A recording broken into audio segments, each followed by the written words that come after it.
So what you don't want, you guys, you don't want your hair to look like this. Okay? Hey guys, welcome back to my channel. Thank you guys so very much for tuning in. And so today, you guys, I've been getting a lot of questions as far as pre-stretch and regular hair. So in this video, I'm going to try to help you all as far as the difference between pre-stretch and regular hair, and then for the regular hair, how to get it to be pre-stretch. Okay. All right, so first things first, you guys, this is called pre-stretch hair. So the pre-stretch hair is basically, the ends are not as sharp. If you can see, the ends are more on the natural side. So it doesn't have like that blunt cut that old school braids used to have, or old school hair used to have, if you will. So with me, I started using the pre-stretch hair only because it's quicker, it's easier. For some weird reason, I also noticed that the pre-stretch hair doesn't cause a lot of itchiness like the throwback hair used to cause. I love using pre-stretch hair. It's a time saver. It just helps with everything. It makes everything goes quicker and smoother. This is pre-stretch hair. Super soft looking, feeling. Like I said, it doesn't itch and irritate the skin or the scalp as much.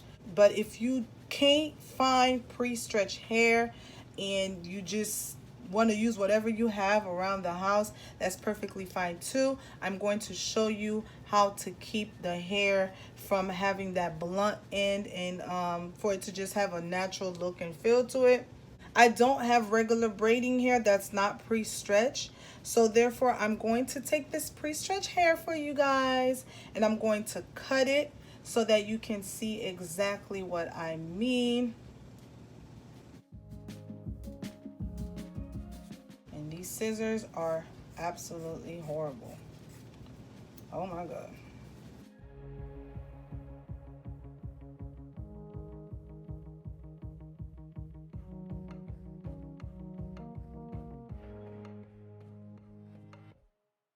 All right, so I cut my beautiful pre-stretch hair just to show you guys the difference. So the old school braiding hair, or Bobby Boss, or the regular expression, and whatever other type of brands they have out there. So what you don't want, you guys, you don't want your hair to look like this. Okay, this right here is going to be super hard to try to get the ends of the braids to stay braided. So this is what we call pre-stretch. Okay, and this is blunt ends, which we don't want. When you purchase this hair in the package, usually it's like 42 inches or 84 inches, so naturally you will have to cut that in half like I did. And whichever side that you decided to cut, this is what we're going to manually pre-stretch ourselves. And all you're doing is you're going to hold the hair very tight and firm, so that it doesn't get super messed up. And we're going to slowly start to pinch little pieces of hair, very slow. And you could do it as long as or as short. The goal is to get the blunt ends to look natural, or to have that pre-stretched look and feel to it.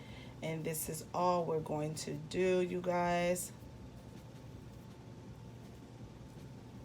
And once you get the hang of it, it becomes a little bit easier and you'll learn to go quicker. If you want to save time, or if you are a braider and you have multiple clients for that day, I highly recommend for you to get pre-stretch hair, because this can be very time consuming if you're going to have to do this for each client. If you're just doing this for yourself, and you don't mind pre-stretching the hair, then go ahead and do so. But I know for me, even if I'm doing my own personal head, I like to get that thing done and out. I don't like to spend a lot of time or the whole day doing my braids. So I love to purchase my pre-stretch hair, and that's the only hair honestly I use now.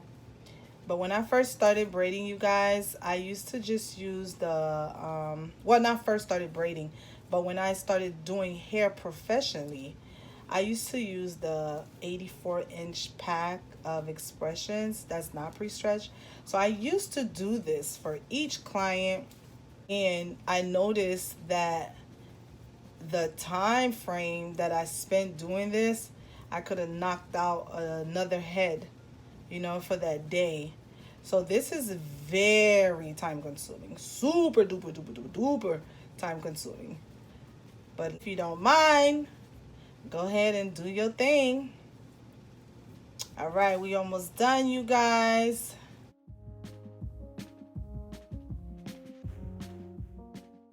There you go. And your hair is going to look like this. Super crazy. So what I like to do, you can use a wide toothbrush, a wig brush, whatever you want to call it, to brush through. But I personally like to use my fingers, only because I feel like the brush just takes away or takes a lot of the hair. So if you're holding it tight and firm, you guys, a good grip, you can use your fingers, your nails to gently glide through, and then you'll get a little bit of the hair from, the shedding, but it won't shed as much as if you was to use a brush. This is usually what I get as far as like the shedding. Nothing too much. And here you go, you guys. You now have pre-stretch hair on both ends of the braiding hair. This is the goal. This is what we're going for. And this is how it's supposed to look. So now when you get to braiding, your ends are going to have a nice finish, because it doesn't have a blunt cut, a blunt end. And you're going to be able to braid this all the way to the end, which is really, really good. So here we go, you guys. This is exactly how the hair is supposed to look. Look at that. So once you get to braiding, you guys, you'll be able to braid this all the way to the tip without having the braid unravel, because you no longer have a blunt end.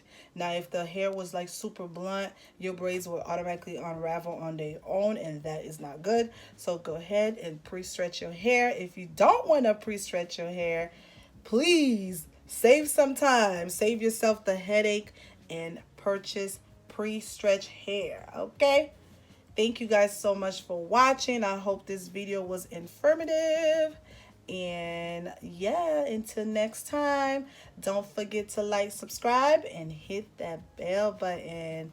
Thanks for watching. Peace and love.